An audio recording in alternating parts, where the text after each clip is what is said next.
Love situation at present ಅಲ್ಲಿ ಹೇಗಿದೆ ಅನ್ನೋದನ್ನ ನೋಡೋಣ. ಸರೆಂಡರ್ ಕಾರ್ಡ್ ಅನ್ನ ತಗೊಂಡಿದ್ದೀನಿ. ಸರೆಂಡರ್ ಟು ಪ್ರಯರ್ ಅಂತ ಕೊಡ್ತಾ ಇದ್ದಾರೆ. ನೀವು ಪ್ರಯರಿನ ಕಡೆಗೆ ಹೆಚ್ಚು ಗಮನವನ್ನ ಕೊಡಿ. ಸ್ವಲ್ಪ ದೇವರ ಕಡೆಗೂ ಹೆಚ್ಚು ಗಮನವನ್ನ ಕೊಡ್ಬೇಕಾಗತ್ತೆ.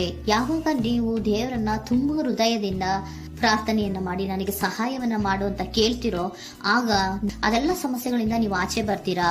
ಮಾಡೋದ್ರಿಂದ, ದೇವರನ್ನ ನೀವು ಧ್ಯಾನ ಮಾಡೋದ್ರಿಂದ ನಿಮ್ಗೆ ಏನ್ ಸಿಗುತ್ತೆ, ಯಾವುದೇ ರೀತಿಯ ಗೊಂದಲಗಳಿಗೆ ಅಥವಾ ಯಾವುದೇ ರೀತಿಯ ಸಮಸ್ಯೆಗಳು ನಿಮ್ಮಲ್ಲಿ ಇದ್ರೂ ನಿಮ್ಮ ಲವ್ ಲೈಫಿನ ವಿಚಾರವಾಗಿ ನಿಮ್ಗೆ ಆನ್ಸರ್ಗಳು ಸಿಗುತ್ತೆ, ಮತ್ತೆ ಸಪೋರ್ಟ್ ಕೂಡ ನಿಮ್ಗೆ ದೇವ್ರ ಕಡೆಯಿಂದ ಸಿಗುತ್ತೆ ಅನ್ನುವಂತಹದ್ದು ನಿಮ್ಗೆ ಹೇಳ್ತಾ ಇದ್ದಾರೆ.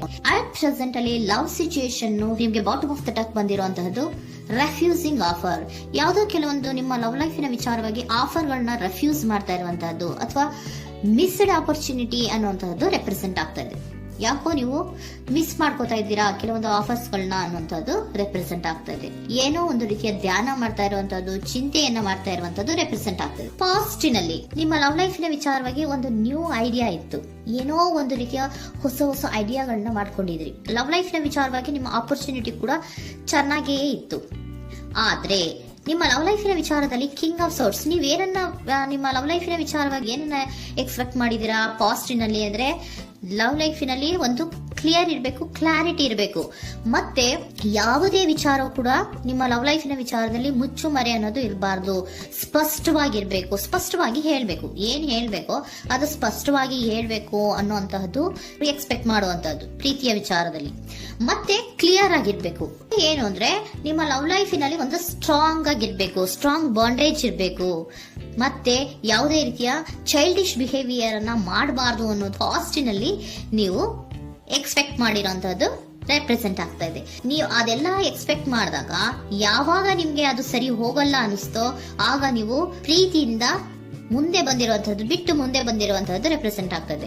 ಮೋಸ್ಟ್ ಪ್ರಾಬಬಲಿ ನಿಮ್ಮ ಕೆಲವೊಬ್ಬರಿಗೆ ಈಗ ಆಲ್ರೆಡಿ ಕೆಲವೊಂದು ರೀತಿಯ ಬ್ರೇಕಪ್ ಗಳು ಆಗಿರಬಹುದು. ಕಮ್ಯುನಿಕೇಶನ್ ಇಲ್ಲದೆ ಇರುವಂತಹದ್ದು ರೆಪ್ರೆಸೆಂಟ್ ಆಗ್ತಾ ಇದೆ. ಮೋಸ್ಟ್ ಪ್ರಾಬಬಲಿ ನೀವು ಇವಾಗ ಇಬ್ರು ಕೂಡ ನೀವು ಮಾತಾಡದೆ ಇರುವಂತಹದ್ದು ರೆಪ್ರೆಸೆಂಟ್ ಆಗ್ತಾ ಇದೆ. ಸೊ ಯಾವುದೇ ರೀತಿಯ ಕಾಂಟ್ಯಾಕ್ಟ್ ಅಲ್ಲಿ ಇಲ್ಲದೆ ಇರುವಂತಹದ್ದು ರೆಪ್ರೆಸೆಂಟ್ ಆಗ್ತಾ ಇದೆ. ನೋಡಿ, ಮುಂದೆ ಬರ್ತಾ ಇರುವಂತಹದ್ದು ರೆಪ್ರೆಸೆಂಟ್ ಆಗ್ತಾ ಇದೆ. ಯಾಕೋ ತುಂಬಾ ಬೇಜಾರಲ್ಲಿ ಇರುವಂತಹದ್ದು. ಪಾಸ್ಟಿನಲ್ಲಿ ಕೂಡ ನೀವು ಲವ್ ಲೈಫಿನ ವಿಚಾರವಾಗಿ ಕೆಲವೊಬ್ರು ಬೇಜಾರಲ್ಲಿ ಇರುವಂತಹದ್ದು ರೆಪ್ರೆಸೆಂಟ್ ಆಗ್ತಾ ಇದೆ.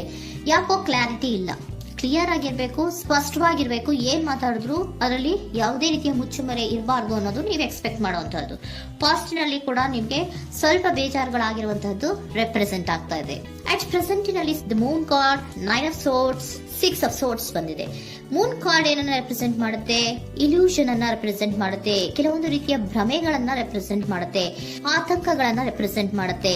ಮತ್ತೆ ನಿಮ್ಮ ಲವ್ ಲೈಫಿನ ವಿಚಾರದಲ್ಲಿ ಯಾವುದೇ ರೀತಿಯ ಸ್ಥಿರವಾಗಿ ಇಲ್ಲ, ಯಾವುದು ಕರೆಕ್ಟ್ ಆಗಿ ಇಲ್ಲದೆ ಇರುವಂತಹದ್ದು ನಿಮ್ಗೆ ರೆಪ್ರೆಸೆಂಟ್ ಆಗ್ತಾ ಇದೆ. ನೆಕ್ಸ್ಟ್ ಕಾರ್ಡ್ ಏನ್ ಬಂದಿದೆ? ಸೆಕೆಂಡ್ ಕಾರ್ಡ್ 9 of swords ಬಂದಿದೆ.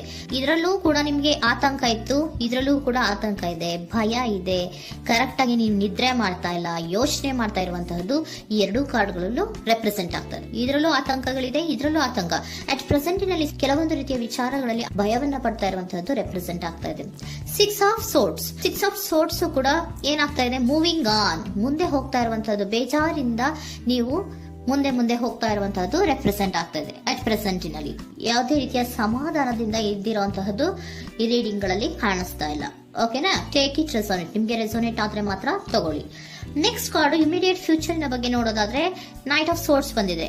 ಅಂದ್ರೆ ಈ ಕೆಲವು ಬೇಜಾರುಗಳಿಂದ ಏನ್ ಈ ಮೂವ್ ಆನ್ ಆಗ್ತಾ ಇದ್ದೀರಲ್ವಾ, ಕೆಲವೊಂದು ವಿಚಾರಗಳನ್ನ ಕ್ವಿಕ್ ಥಿಂಕಿಂಗ್ ಅನ್ನ ಮಾಡಿ ನೀವು ಮುಂದೆ ಬರುವಂತಹದ್ದು, ಕೆಲವೊಂದು ಆಕ್ಷನ್ಸ್ ಗಳನ್ನ ತಗೊಳ್ಳುವಂತಹದ್ದು ರೆಪ್ರೆಸೆಂಟ್ ಆಗ್ತಾ ಇದೆ. ನಿಮ್ಮ ಲವ್ ಲೈಫಿನ ವಿಚಾರವಾಗಿ ಕ್ವಿಕ್ ಥಿಂಕಿಂಗ್ ಅನ್ನ ಮಾಡಿ ಏನ್ ಮಾಡ್ಬೇಕು, ಹೇಗ್ ಮಾಡ್ಬೇಕು ಅಂತ ಕ್ವಿಕ್ ಥಿಂಕ್ ಅನ್ನ ಮಾಡಿ ನೀವು ಮುಂದೆ ಬರುವಂತಹದ್ದು, ಮತ್ತೆ ಕೆಲವೊಂದು ರೀತಿಯ ಆಕ್ಷನ್ ಗಳನ್ನ ತಗೋತಾ ಇರುವಂತಹದ್ದು ರೆಪ್ರೆಸೆಂಟ್ ಆಗ್ತಾ ಇದೆ.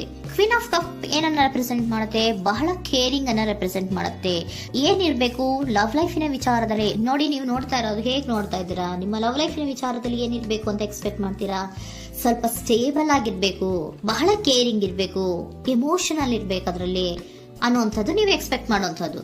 ಈ ನಿಯರ್ ಫ್ಯೂಚರ್ ನಲ್ಲಿ ನೀವು ಆ ರೀತಿ ಎಕ್ಸ್ಪೆಕ್ಟ್ ಮಾಡುವಂತಹದ್ದು. ನೆಕ್ಸ್ಟ್ ಕಾರ್ಡ್ ಬಂದಿರುವಂತಹದ್ದು ಏರೋಫೆಂಟ್ ಕಾರ್ಡ್ ಬಂದಿದೆ. ಏರೋಫೆಂಟ್ ಕಾರ್ಡ್ ಏನನ್ನ ರೆಪ್ರೆಸೆಂಟ್ ಮಾಡುತ್ತೆ? ಕೆಲವೊಂದು ವಿಚಾರಗಳ ಬಗ್ಗೆ ತಿಳ್ಕೊತಾ ಇರುವಂತಹದ್ದು, ಏನೋ ಕೆಲವು ವಿಚಾರಗಳ ಬಗ್ಗೆ, ನಿಮ್ಮ ಲವ್ ಲೈಫಿನ ವಿಚಾರಗಳ ಬಗ್ಗೆ ತಿಳ್ಕೊತಾ ಇದ್ದೀರಾ.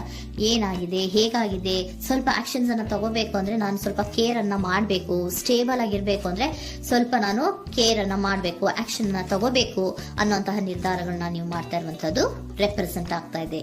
ಹಾಗಿದ್ರೆ ಏಂಜಲ್ ಗೈಡೆನ್ಸ್ ಏನ್ ಕೊಡ್ತಾರೆ? Are you ready? ನೀನು ರೆಡಿಯಾಗಿದ್ದೀರಾ ನೀವು ಅಂತ ಕೇಳ್ತಾ ಇದ್ದಾರೆ ಏಂಜಲ್ಸ್ ಗಳು.